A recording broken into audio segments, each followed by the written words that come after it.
We touching on season 2, Loki. Season 2 of Loki. Yep. I know his back is tired. Dude, man's he's putting on for the MCU right now. He really is. He's bringing us through rough times. It's so good. Yeah. It's pretty good, but it's really confusing the entire movie or fucking show season. Yeah, I agree. Like, I know we talked about it a lot while we were watching it, but it just felt like each episode was just like it would start out of nowhere, do the same thing, and then at the very end it's like, oh, I'm excited for next episode, and the next episode would just start randomly in time again. Yeah, I was definitely confused on majority of the episodes, but yeah, what did I tell you? I felt like there's like no progression. Yeah. And I feel like there just really wasn't, but it was still so good. It's crazy, yeah, because each episode individually was so good. Yeah. But at the time, as you were watching it, it's like, I feel like there's no end goal to this yet. Exactly. Like I remember seeing like next week's the season finale, and I was like, how the is next week the season finale already? What did we even do? What did we accomplish so far? Absolutely nothing. Or at least I felt that way. Yeah. But at the very end, they just wrapped it up, bro. All together, just in one episode. It's crazy. Yeah, very, very good. But that's the end of Loki, right? That's no more. I would assume so. I think that's probably the last time we'll see him too, right? I would hope so. I would hope so too. But my question is so this all happened. We have no idea where this falls in on the timeline, though. No. Well, technically, it's out of the timeline. Oh yeah, I guess. So it doesn't even connect to anything else because when he disappeared, it doesn't, because like technically in the whole season 1 of Loki, right? Spoilers. If the whole season 1 of Loki, right? It's like you only have the one timeline, so like technically Loki was able to make the multiverse possible because now we have all these different branching timelines and universes and stuff. So technically it does affect it, but it doesn't affect it. It's weird. But then again, it kind of makes sense because now it makes sense why the whole Infinity Saga, we never heard of the multiverse until after the Infinity Saga, or well, until after Loki, did his thing. After Endgame. So the multiverse started from Doctor Strange and Spider-Man, correct? Like when we first saw it, you mean? Or like, well, that's when we first saw it. Yeah. So who created Loki? I guess, well, Sylvie, technically, because she killed he who remains. That's true.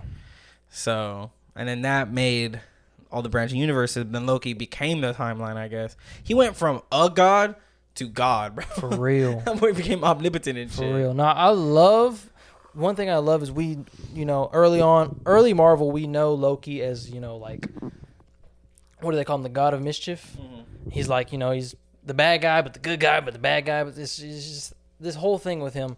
But I really there was like just development in this show, like, and it just showed like his progression is how he like became like, yeah, what he was at the end of this episode of the season finale. And something to touch on very briefly from the first season, I like how they made him watch his whole life. Yeah. So basically, we didn't have to go through him being evil again. Exactly. It just started where he left off. Yeah.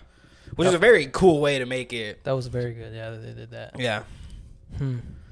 But, dude, I saw this posted earlier today, and it was like, how did Loki have a better character arc than Thor? For real. I seen that, too. And it made me think. I was like, damn. Yeah. It's so facts. Yeah. Loki's he's been one of those characters that people have liked since he was evil. Yeah. And then just becoming good is always like or like it's like becoming someone who you can root for is always fun. Right. Of course. So it's just, look at fucking one of the best character arcs ever done is Zuko from Avatar: Last Airbender, a bad guy who became good. Good point. So it's just like it's something that is so. It's always good to see. Always good to see. Yeah. And this one was just done so well. It was. I like the god that he became to be. Yeah. It was dope. Shit made me almost cry, though. Really? Yeah, man. I was like, I got some chills, just at the end. Yeah, I was like, wow. Yeah. But it's pretty cool to see. Yeah, for sure. Yeah.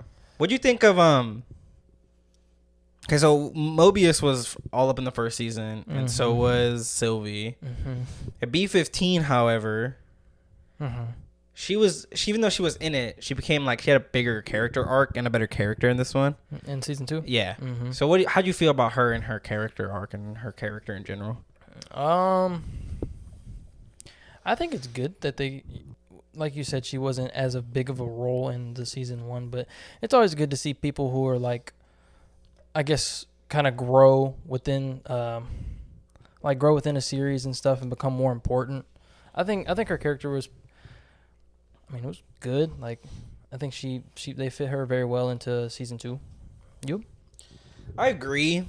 I kind of feel like at times it was just like, why is she here? Like, why is she as important as Loki and Mobius and Like Sylvie?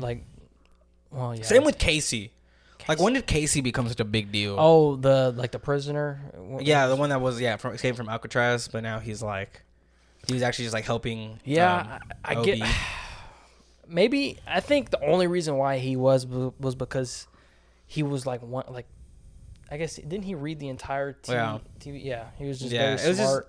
It was just like at one. Yeah, it was just no. I get like literally why, but I'm saying like I don't mind them, but sometimes it was just like, why are they as important as the characters before? Right. It kind of feels almost like they just were like, here are 2 new characters that you saw but now are learning more about, which isn't bad. But I was just curious, Yeah, I see what you mean. See if you felt that way or not. Yeah. When I said him being a prisoner like in his real life.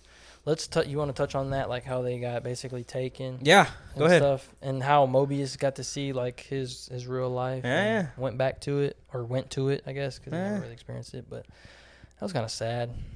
It was, but it was very like a little warming, I think it kind of goes back to whenever they said, or whenever he said, maybe the TVA is where I'm supposed to be, even though I have a life back on the timeline. And I think that's pretty cool because it really does make them feel like, we have that option now, but yet most of them still stayed there because there's something bigger to do there than what they're supposed to be. Yeah. Right.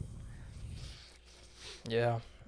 Do you like how they really like pushed him, Loki and I think Sylvie they were like pushing him to see what life was like or was supposed to be like.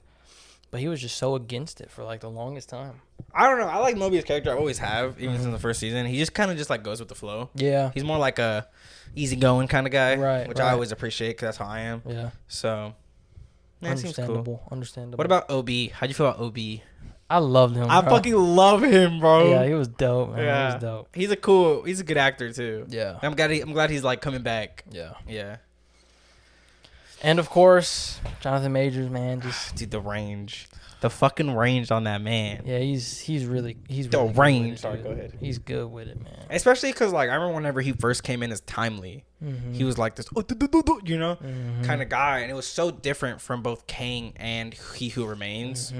But then in the season finale, whenever we saw He Who Remains again, it like hit even harder. I'm just like, damn, like I'm getting chills right now. I'm like, damn, this dude can fucking act, bro. He can fucking act. Yeah.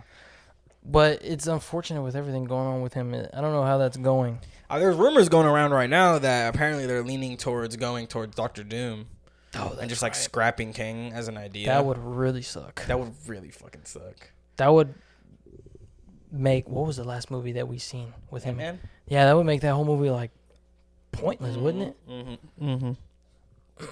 I don't know. I did see a theory floating around there on X, formerly known as Twitter. That someone said there's like one Kang out there who could possibly be like still be a variant but look different. Who? I don't know.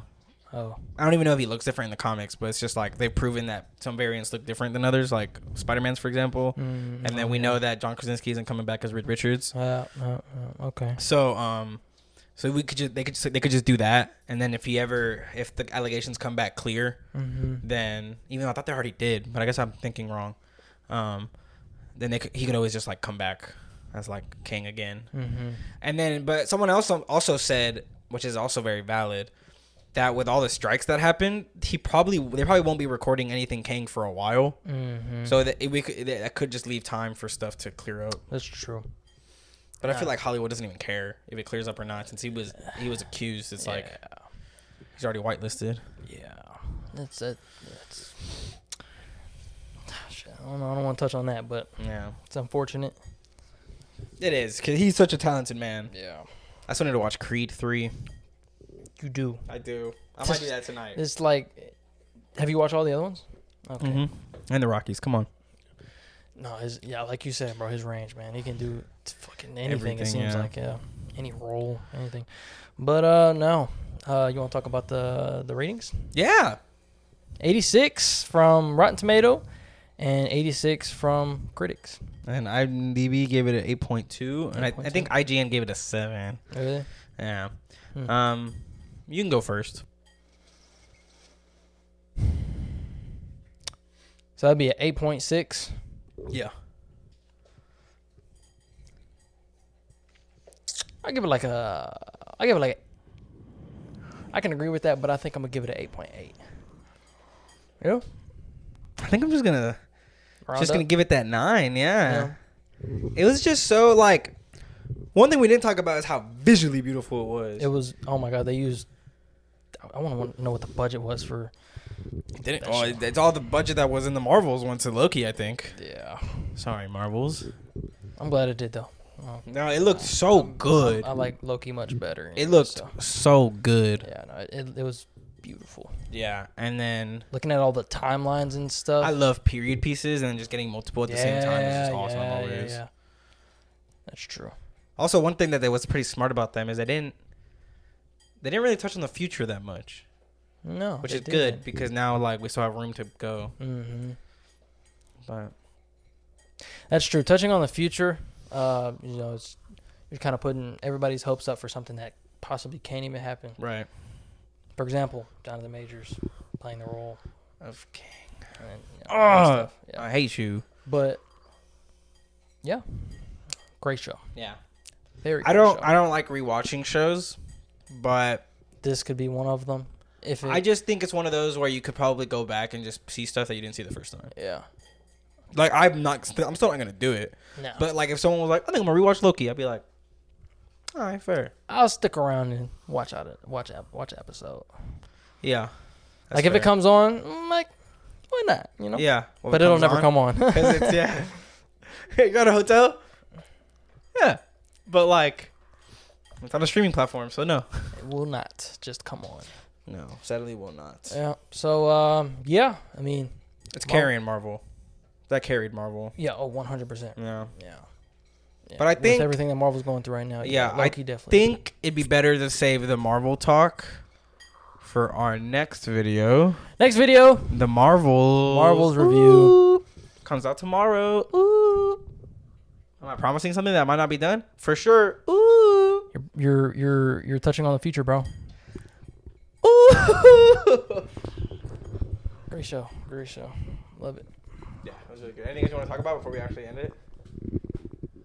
Watch that motherfucker, man.